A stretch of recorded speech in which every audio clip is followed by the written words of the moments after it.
Thanks, Aaron and Eric Rieger for getting me here. I almost didn't get here because I flew in last night went from Omaha to St. Louis, and there's thunderstorms. Sat on the tarmac for 3 hours waiting for weather to clear, so naturally going to talk about weather, and I have to deal with weather. And so I got in about 12:30 last night. So per hour, I think I spent $25 an hour in the hotel I was in. So that's all right. We're here. It's good. It's good to be here. Like Aaron said, my background's in meteorology and agronomy. But I grew up on a ranch. So I'm a cow guy at heart. I still run cows with my dad, so a lot of my experiences and what I do go back to ranching and the experiences I have. But when I was younger, growing up, my dad said you can go into anything you want to be except agriculture, right? It was early 2000s, corn was, $1.80, cattle were 75 cents. It was a lot of money, everyone was selling, right? So I'm like, you know what I like? I like weather, I like storms, I want to be a storm chaser. So this is a picture of my first official storm chase. I was, I think it was right before I went to college. And so every storm chaser needs a photographer.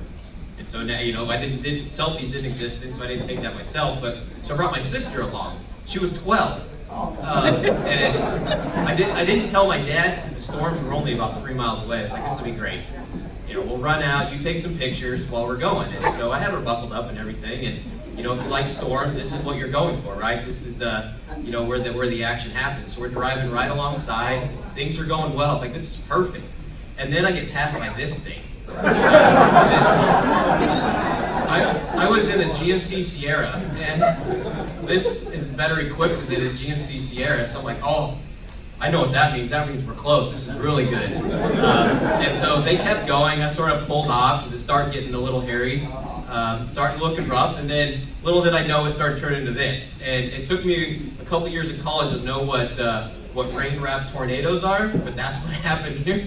All of a sudden you can't see anything, and cars are flying the other direction. So I get in line, we're driving 80. This was the last picture my sister took before she, I don't know what happened, but she just became scared at that point. So this is the last picture of our first real storm chase, and so I decided I probably better go to school and learn how to do this.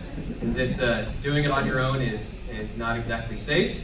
And then I also realized that storm chasers don't really get paid, which is a problem when you're going to school to be a storm chaser. So a few of them from the Discovery Channel do, which I didn't get the Discovery Channel. So then I went and got a master's degree in agronomy and kind of trickled on from there. So mostly what I do, and I try to relate back to my experience in agriculture, but also the schooling in meteorology and climatology, and try to connect the two. And so we're here talking about climate smart farming with weather extremes.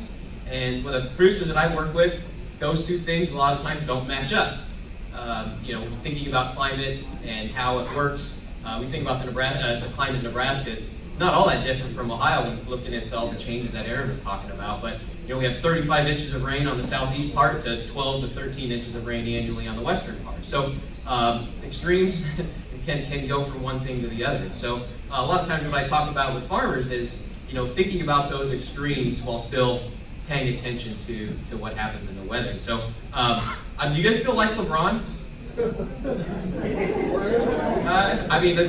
We're not in Northeast Ohio, so I guess so. Maybe not. What about this? Is this better, right? Lakers didn't make the playoffs, so you can be sad. And I tried finding a picture of him crying, but they must have deleted them all. But so I was just going to go out on a limb and say that not everyone's just a huge fan of LeBron anymore. So, but I think of a lot of it as like the basketball game when it comes to climate and weather, and dealing with the two of those things separately, but also together. Is sort of like a basketball game, right? So the point guard is the farmer. You're going down the court. You've got lots of things going on. You have to know who's where, what sort of defense they're in. Why Jimmy's standing in the lane, he won't get out of the way. Why Billy's mom keeps yelling at him to shoot. So there's a lot going on. But there's a lot of things you have to think about. So I think about that as weather, and I think more about the scoreboard as sort of the climate. It changes. Things that happen during the game or weather dictate what changes there. What you're doing on that exact play doesn't maybe necessarily matter what's happening there, but you always have to keep the scoreboard in mind in the game situation. If you're down by 30, you're probably going to play a little different than you're up by 10. So that's what I was trying to think about is, think of more of the situational awareness. Think about your climate, what's changing, what trends you need to be paying attention to, while still having that eye on the weather and what's going on, because ultimately, the weather is what's going to make or break that season or that year. or that play for that matter. But keeping an eye on the end in mind is sort of kind of one way to visualize it. So that's why when I talk to the producers, they're like, well, the projections are for Nebraska to warm by 5 degrees in the next 50 years. They're like, that's 3 minutes during the day in Nebraska. So a 5-degree temperature change over 50 to 100 years, it doesn't really change the needle for them. But we know that we're not going to get there by a gradual thing, right? It's going to be all of this that kind of gradually go up. So it's managing these there, and likely here, it's managing the ups and downs. And so that's ultimately what we try to do. And so here's some pictures that these are actually from the last, I guess, 11 months in Nebraska. I took most of these. I didn't take the ones with ice, but there's a lot going on, right? So a lot of ways that you can be damaged through either ice or hail. That picture at the top left is baseball-sized hail. So I don't know if you get that size of hail here, but we do there. But anyway, so there's a lot that can happen. So who wants to be a farmer, right? When you have to deal with this, it's pretty hard to make a living or to plan for any one of those types of things happening. And so that's a lot what we talk about, is sort of trying to mitigate what those extremes can do to your operation. So most of what I'll talk about today is actually going to stem from our March 2019 flood and blizzard event that we had in Nebraska. Many of you probably were aware of it, but it was sort of unprecedented in the fact that it happened in March. It didn't happen in July or June or any other month that we thought probably would happen. But so I'll kind of go through a little bit of that, and then we'll touch on what we did about it, and then hopefully open it up for some discussion at the end when we get through there. But so a picture on your left is March 14th. That's the day, essentially the day after, or right after the storm went through. Platte River really started flooding in Nebraska, so people were sandbagging, protecting their lands, their towns, and that was sort of the big event. But it didn't go away. We had this wet spring in the entire Midwest. The picture in the middle was a video that my friend down in south central Nebraska took of them pulling their tractor out of a field that flooded overnight. And then just about 10 days ago, we got another flood, and this one is also in south central Nebraska and flooded the Platte River. They got about 10 inches of rain overnight. So that's a lot for central Nebraska. Like I said, my family grew up there and still there. And my dad has had 36 inches of rain so far this year. On average, we get about 22 or 23. And was it between July 2nd and the 9th or 10th? He had 2 100-year rainfall events in the same week, which is odd, right? So about 5 inches is about their 100-year rainfall mark, 5.5. And so anyway, so hitting that is not uncommon, and that was actually their 3rd one this spring. So there was a lot that happened this year that sort of built on top of it, and that was after having one of the coldest, snowiest winters we've had. So my dad does not like weather anymore, and I tell him that's why I live in Lincoln instead of on the ranch, but anyway, so it's just kind of it's been a long, drawn-out process. And when Aaron contacted me to do this, it was before these last 2 events, right? We were just going to talk about the March one, and then we got all these other things to bring onto it. So if we focus on the March event, so this all started last fall, excuse me. You guys had a wet fall, so did we. We couldn't harvest anything. We were going through, pulling tractors, combines out of the mud, trying to get grain out. We did too. So we had all the field work that didn't get done. But thinking about it from a meteorological and climatology standpoint, is we had a full soil profile, which is typically a good thing when it comes we go into the spring in Nebraska. But we knew if we had a full soil profile, any water, any flooding didn't have anywhere to go except off or up, but wasn't really going to go down. So we kind of knew that going into this winter.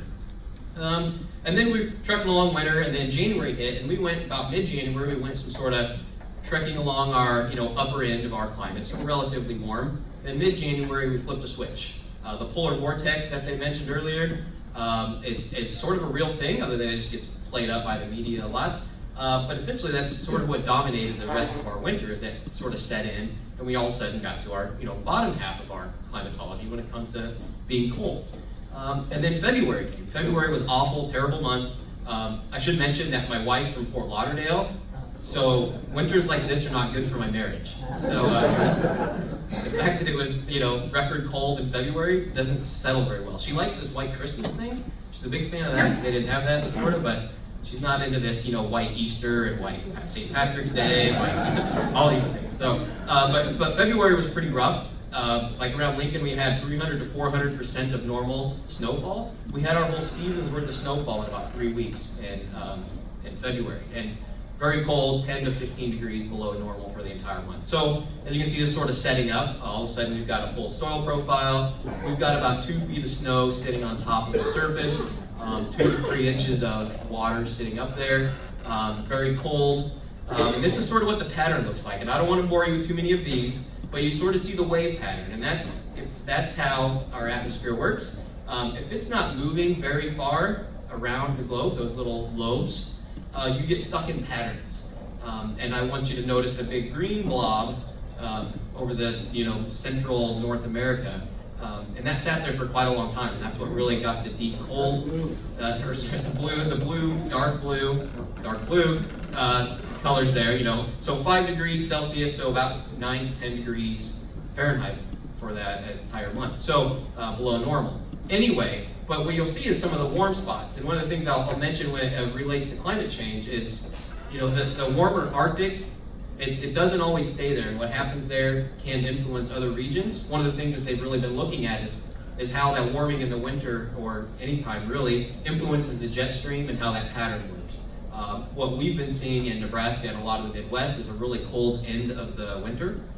So our warmer temperatures during the winter are kind of coming earlier, and we get this later pattern where this cold really sets in and doesn't move. A lot of it has to do with that polar vortex we talked about, which is essentially shifting the circulation. Anyway, I really got to meteorology there, but anyway, you see sort of the pattern. That's what we were stuck in. Then March hit. First week of March was terribly cold. You see the warmer colors there, the lighter greens. That's where it was warmer. That was actually 8 below. So Lincoln was one of the warmer spots in the state one morning, and it was only 8 below, so which is a good thing, I guess. North Platte was 23 below, which is in the sort of the western part of the state. And anyway, so it was very cold, just to say the least. We had frost depth down to about 3 feet, which is a lot of frost for us, especially in the southern part of the state. Ice on the rivers were, this deep. The lakes, they were, 3 feet deep plus, and some of those northern lakes and rivers of ice. So we have all this set up, and we've got all this moisture in the ground. It's frozen solid. We've got all this snow on top, ice. We sort of can see these things lining up a little bit for this event to come. And then the middle of March, we get this forecast, and it was expecting to get, the western part, you see those reds, 12 to 18 inches of snow, 60 to 70 mile an hour wind, pretty awful, miserable. Eastern part of the state, you sort of see on that right map, was calling for a couple inches of rain. So we knew this was going to be unpleasant, it was going to be awful. My dad had a lot of cows synchronized for this week, so he was pretty happy. If you're not a cow guy, synchronize their breeding. And anyway, this is what you don't want when you synchronize your cows. So anyway, this forecast was there a few days in advance, had flash flood watch. We kind of, just because we could start to see these things align. But that circle there, that red circle, that's the area that I think had it the worst, because they got a couple inches of rain and snow. So they got both ends. And as we progressed forward, the event sort of started to take place about March 13th. And you see this is a satellite image from up above. You've seen those before. But they had what they call a bomb cyclone. You guys ever heard of bomb cyclone? So if you didn't look at any news sites, okay, so all this bomb cyclone stuff, right? So what is a bomb cyclone? It was sort of the word to use of the spring anyway. And essentially a bomb cyclone, again, this is a brief meteorology lesson, is when a system goes through bombogenesis. It's essentially dropping 24 millibars in 24 hours, the central pressure of a system. If you envision like a hurricane spinning around, it drops pressure. Most of these happen over oceans or the East Coast. This typically doesn't happen in a mid-latitude cyclone, the stuff that goes right across the middle of the country. So anyway, they're projecting this bomb cyclone. They're just gonna drop a bomb over the Midwest, right? Which sounds cool, unless you're there. So Garden City in southwest Kansas had, it started at 1021 millibars and dropped to 972. So it actually dropped 49 millibars in 19 hours. So this was a double bomb cyclone. And the media didn't catch that, which is good, because they really could have played up the double bomb cyclone. I can't coin that term, but anyway, so you can see that it did verify. That bomb cyclone, that's legit. That creates a lot of wind. It really wraps the system up, spinning. Hurricanes don't drop that fast in pressure. So Kansas had their lowest surface pressure ever recorded, southwest Kansas. So it's a big, strong event, right? So you can just see how this works. The left-hand side, that's the radar image from the storm when you go through. You can see it spinning across there. And essentially, it started on the 13th, went through the 14th of March, but it doesn't really look all that exciting. Other than to know that it was really cold behind it, it was really wet in front of it. It warmed to about 50 or 60 degrees. So the soil didn't thaw, but the snow melted. And you can see that map on the right. That's for the meteorologist to look at a 700-mile long occluded front. Are there any meteorologists other than Aaron here? Okay, so no one else got that. All right. Anyway, so it was a ramped-up system, which is produced a lot of issues just because of how slow it moved and the trek that it went. Some places got it worse than others, so it started as a rain event, ended as a snow event for some of those, but they did indeed get 1.5 feet of snow. Some places got up to 5 inches of rain, so it was above what they forecasted of 2 to 2.5. So anytime you put 5 inches of rain on top of 2 feet of snow, on top of land that don't drain any of it, it behaves like a 10 to 12 inch rainfall event, just because of that nothing can soak in. Even wet soil can soak in something. Nothing can. So it's frozen. So they talked about the rainfall simulator earlier. It'd be interesting to put in a frozen block of soil on it and calculate how fast it runs off then, because we saw that. And so it was quite the event, and I'll show a lot of pictures to take a look at some of that. So this is what western Nebraska looked like. So the part that got all the snow, foot and a half of snow over there. Then it had to melt. And then when it melted, it flooded. So even though they didn't get flooding on the front end, they got it on the back end when it finally went out. This is what eastern Nebraska looked like. So the map on the picture on the left was along the river in east central Nebraska, flooding overnight, and it froze, of course. But you can see all the hay bales that it moved, corn stalks. The image on the right, the picture of a flooded feedlot. So they have mounds and feedlots for drainage. Well, this one provided a place for the cattle to go. And as you can imagine, not every place had that for their animals to go, so luckily they had a little elevation there. But so you just kind of can see that it wasn't just one spot that got this. And so this is the road map. If you guys have like 511 road conditions map, this is what it looked like on March 14th. And everyone just said that Nebraska was closed. You couldn't get anywhere. So the left half was closed because of snow. The right half was closed because of flooding. So all of those lines with the stars on it on the right are all bridges or roads that were out. And those are like highways, not even the gravel roads. So you couldn't drive anywhere. Luckily, I didn't have to go that way. I was down here in Lincoln in the bottom right, and I was like, what are you guys all talking about? This is great down here. And so they apparently wasn't the case. So, but anyway, so it played havoc, wreaked havoc on our roads for sure. So some of the circles, this is a map of all the rivers in Nebraska. And so Nebraska means flat water, if you're not familiar with that. And we have a lot of rivers. They just don't flow all that fast typically. We have a lot of rivers in Nebraska. The circles are where the confluence of rivers hit. Typically our flooding events fall within a certain watershed. That river floods and then it goes out of the way. We had so many basins that flooded all at once. Every time it hit a new basin or a new river, it just went out again, and then that one hit again. So it's just such a large area that got it, that we had so many issues with flooding. So like if you see the star lower, that's a town called Winslow. They're actually moving the town. They just gave up. They're like, forget this. We're not doing this anymore. It actually wasn't the first time that they flooded, but this one they decided just to move the town about a mile up the hill a little way. So they're just giving up. It's not the first time towns have been moved because of this, but it's just sort of a recent example. And Spencer Dam is up on the northern part. That's a couple pictures I'm going to show you up there, just in northern Nebraska, where it's quite a bit colder than the other parts. But you can see this wasn't just a one side or one spot flooding event. This is there you go. Anyway, I'm not going to go too much in that, but other than the red dots, those are the towns that they evacuated. So there are a number of little towns. There's actually more towns that they evacuated a couple days down the road, because once the water drained down to it, especially around Omaha, all the rivers can come together. There's a lot more flooding. So I won't go into that, but I will show you some pictures of Spencer Dam, because this is probably where the most damage happened when it comes to, instead of just water coming in, of legit damage. and it caught a lot of headlines. But this is Spencer Dam, northeast Nebraska. See, this is another image of it. You can see the Spencer Dam down there in the corner. This is obviously after the fact where it broke through. But that line there is where there used to be the dam. So, and then that other spot up there further was all full of water. So you can just imagine what this looked like before. Just a dam there, a reservoir holding water. Downstream there was just essentially one outlet, one river under the bridge, and then obviously after the flood we added a new channel. But essentially what happened is this lake was full of about 3 feet of ice. The water all came down, and as you can see the terrain on that, it drains really fast. It hit that all at once, and it broke the dam, and it busted out within minutes. The whole entire thing was gone. So you know it come down to a big wall of water, but not just water, but also water with ice chunks the size of cars coming down through, and you can imagine how much weight and damage that can do. And so those are just a few of the chunks. Every bridge that the ice wall hit, it pretty much took with it, because you can imagine the power and the weight that comes with it. And most of those bridges aren't 50 feet above the water, because it doesn't usually happen like this. But you can see all the pictures and the damage that can do.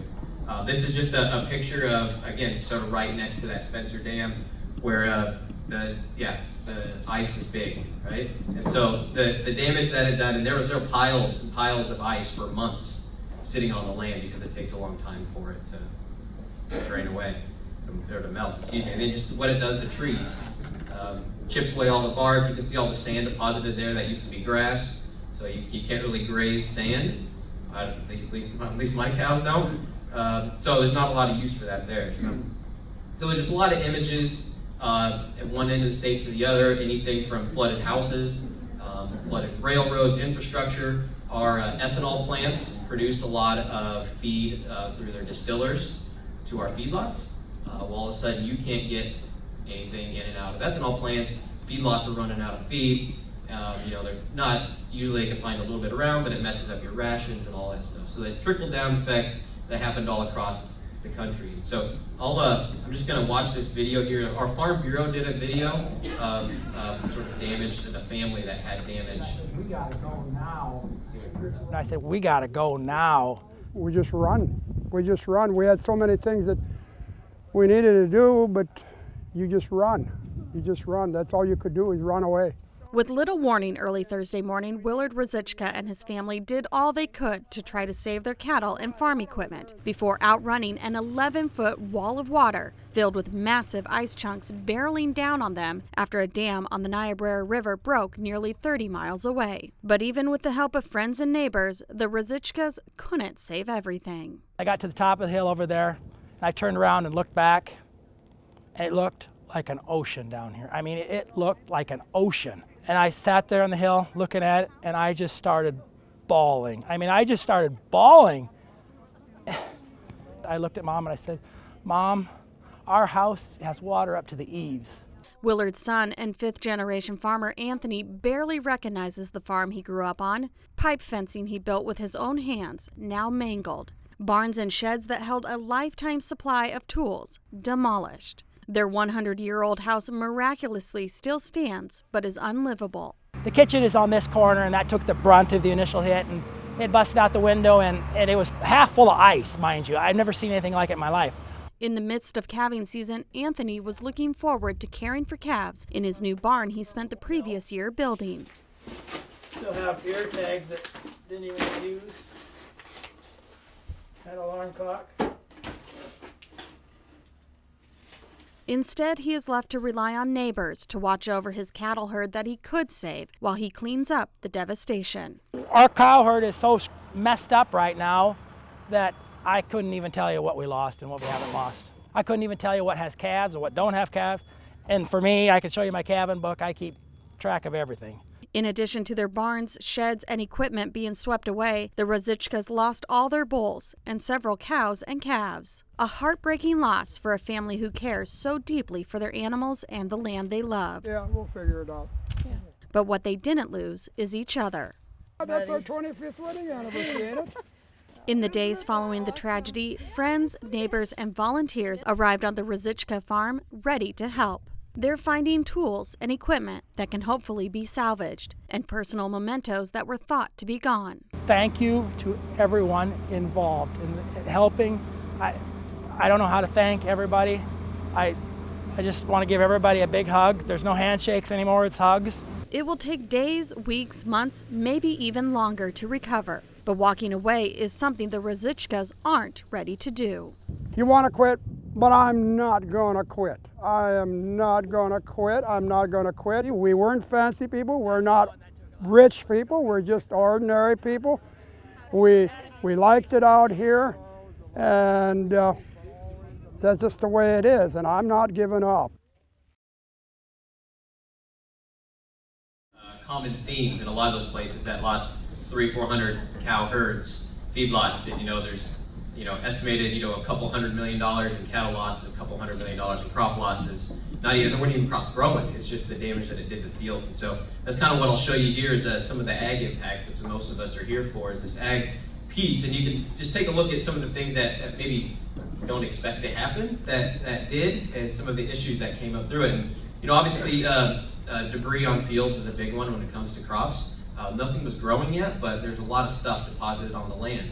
What we found is a lot of that stuff you couldn't remove from the land because you didn't know exactly what was in the floodwater, and so they made everything stay on the field. So a lot of people, you either had to pile it or you just waited for the DEQ to tell you what you could do with it.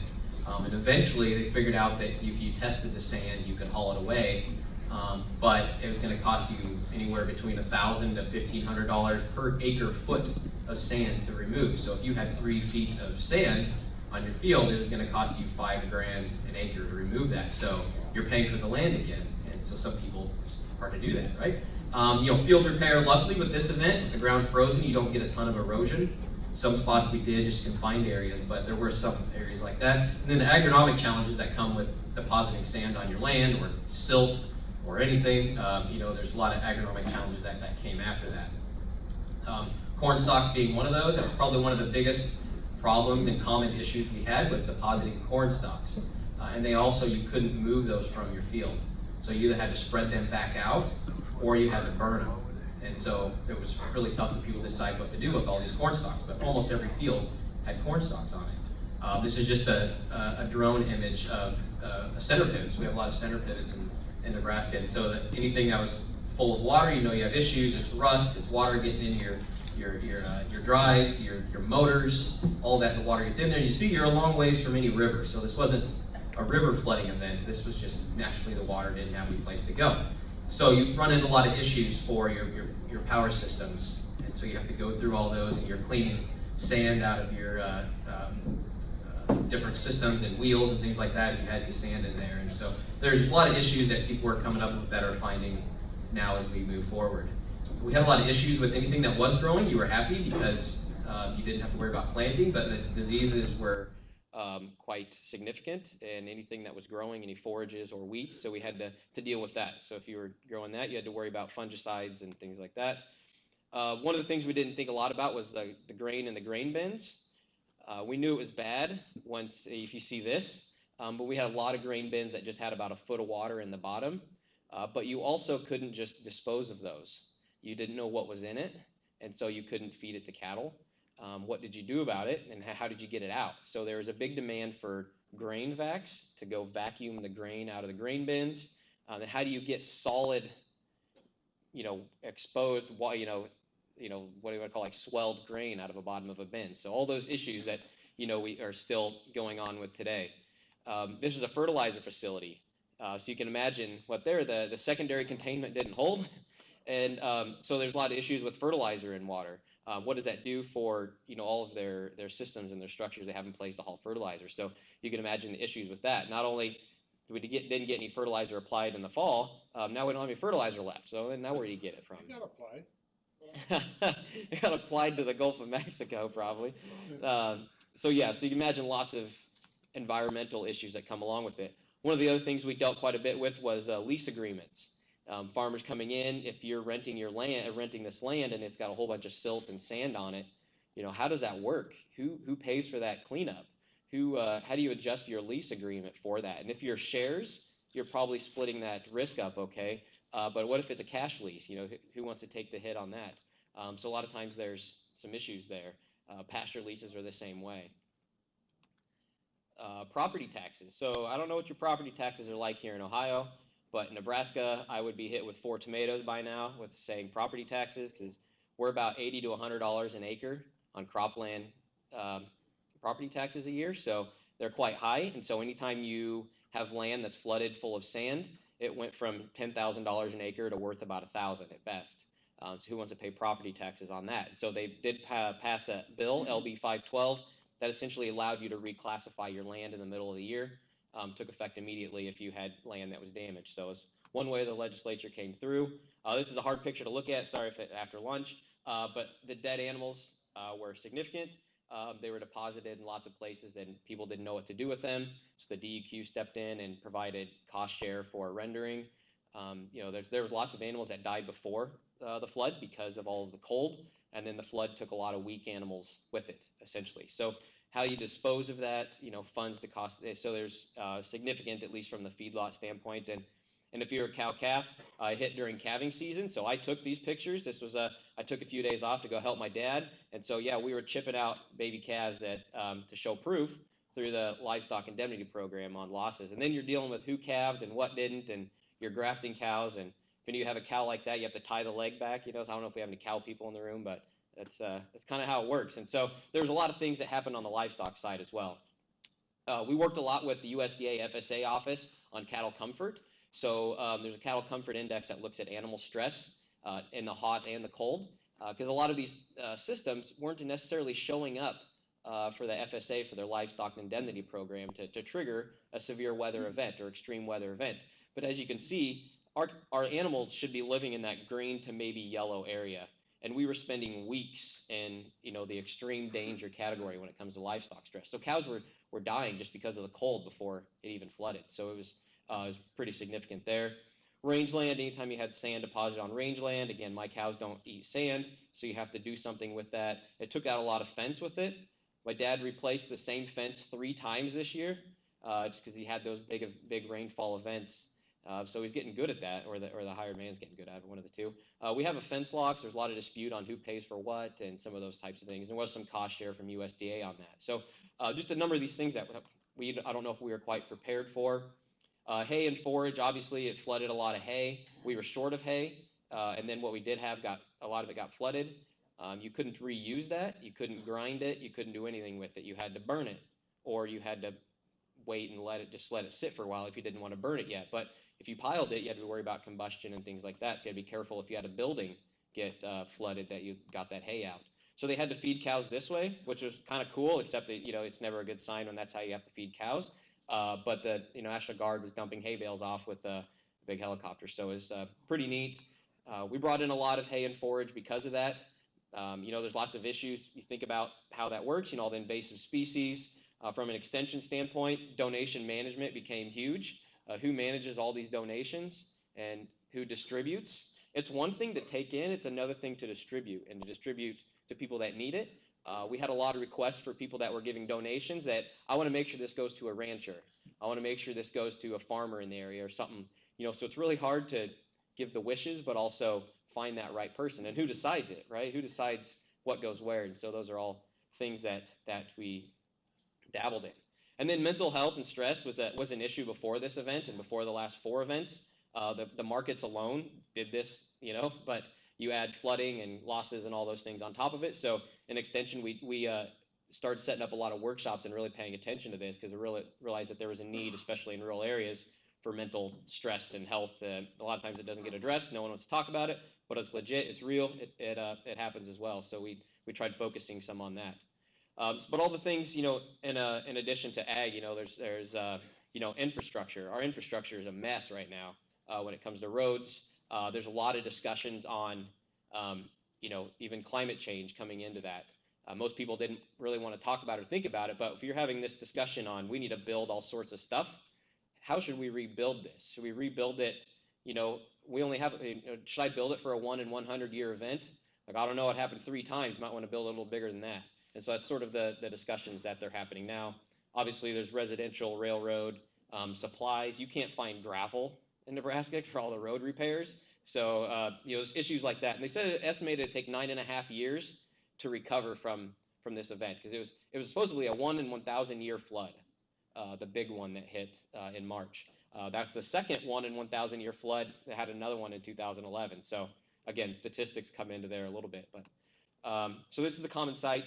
It's not uncommon anywhere you go to see road repairs. So sort of the response, and I'll talk a little bit more probably towards the extension people in the room, but this was all of the areas that declared emergencies, and actually 5 or 6 more counties declared emergencies after this. And this was just from that March event, and more have declared twice since then because of other events that have happened. So there aren't a lot of people that can hit this kind of coverage, except for those of us in Extension. Extension Ohio's does pretty well, like Nebraska and other states that have pretty good distribution, that we can help people deal with this. We can help respond. And so that's kind of what we did. We took a lot of that role on ourselves. We did a lot of disaster response and helping people with NEMA and FEMA and all those things that come along with it.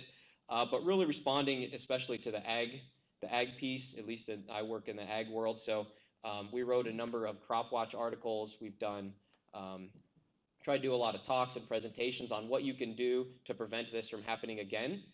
In many cases, you can't prevent some of that, but anytime you can focus on the soil, you're probably doing yourself a service there to doing the best you can if you focus on soil. So I can go about that in a whole other talk. We also held an event, not too dissimilar from this one, but this was actually planned before we had the event, so it just naturally came a week after. So we did this on March 21st, and as you can imagine, the whole discussion at this climate summit was all about the flooding. So we had a big section on agriculture and talked a lot about that. And the subject came up about climate change a lot, especially for media folks. And certainly climate change didn't cause this, but it played a role in its devastation on how definitely had an impact to it. How much of that you don't know, but that's a lot of people had these discussions about those sorts of things. And we had a lot of gifts from Northwest Ohio. I know there's probably a number of Northwest Ohio people here. There was a big train of hay and donations that came all the way from Northwest Ohio. We even had another colleague from Ohio ask what farm stores were in the area, and she rounded up a bunch of money to send to the farm stores. And so I know that people definitely thank all of the contributions, especially from Ohio, to go that far to bring some hay. Here was just a video that, oops, I'll do this one here. I think I can find it. There's a video here that someone did about Northwest Ohio. You might even recognize some of these people, right? It's a Northwest Ohio Farm Bureau group.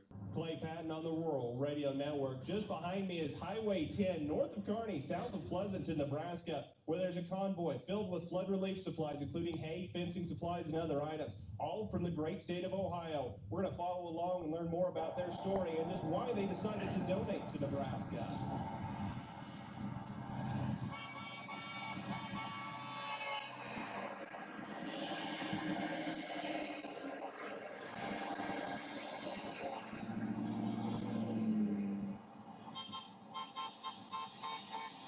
We're now north of Pleasanton, Nebraska, where this will serve as the staging and drop-off point for all the flood relief supplies coming from Northwest Ohio. 24 pickups and trailers lie ahead of me. The stories coming out and why they wanted to help truly make this a heartwarming story and prove that ag producers, no matter where you're from, have each other's backs. This all started last Thursday. A good friend of mine called and said, hey, he said, I know you know a bunch of people and got some friends out in Nebraska. What do you think about hauling 1 or 2 loads out there? I said, sure. Then more people found out about it. By Friday, we had 5 guys. By Sunday, we had 10 guys at a meeting. And then by Monday afternoon, we had 25 guys. So it's been a very humbling experience. And the outpouring of all the farmers in Northwest Ohio to give and to what they do. We've had people from Indiana drive 200 miles to give a donation. So, I mean, it's just been unbelievable. Yeah, Nate contacted me. He's president of our neighboring county of Farm Bureau, and he called me and said, I hear you want to help. And I said, I can do what I can. And he said, well, try to find all the hay you can. So I just went down whoever I knew, and we've got 25 loads of gooseneck trailers, loads of hay, big bales, and a few loads of small bales for horses, and 90% of it was donated, all by word of mouth. We'd have people come up to me and here's $500, somebody I never saw before. And at home we had a neighbor drive 2.5 hours and brought $500 that she'd gathered up in coffee shops and stuff.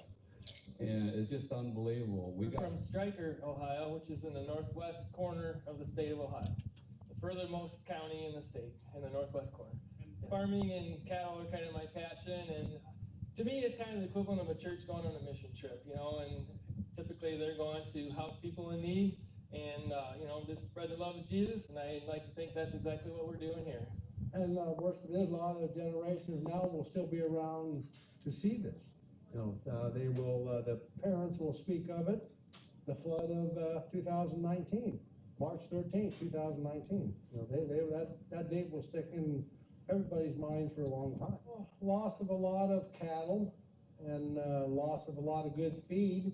Some got washed away. My particular operation, we had roughly 200 to 250 bales set in 3 to 4 foot of water for 24 hours, which now we're just trying to roll them the best we can and let the cattle scavenge through them and eat what they can and lay on the rest. That's all you can do with it, because you can't keep it over for next year, so you have to use it now. Okay, so that's pretty much the end of it, but kill that. But yeah, so I know, you know, I can't speak for all of Nebraska, but I know they would say thank you to probably a number of you in the room that helped contribute to that, because they it was really necessary for a lot of people that you know that animals need to eat and they can't really go without food for very long. So it was probably another month or so before we really had our feet underneath of us to get the, you know, forage resources and cattle back in shape and all those things. So there was lots of things that happened that day. So anyway, that is the last thing I have. I'll take questions. I put discussion up there because I know you all like to talk about things, and so I'm happy to talk about what we're doing in Nebraska and there anything else I brought up there, and then I'll take a few. Yeah.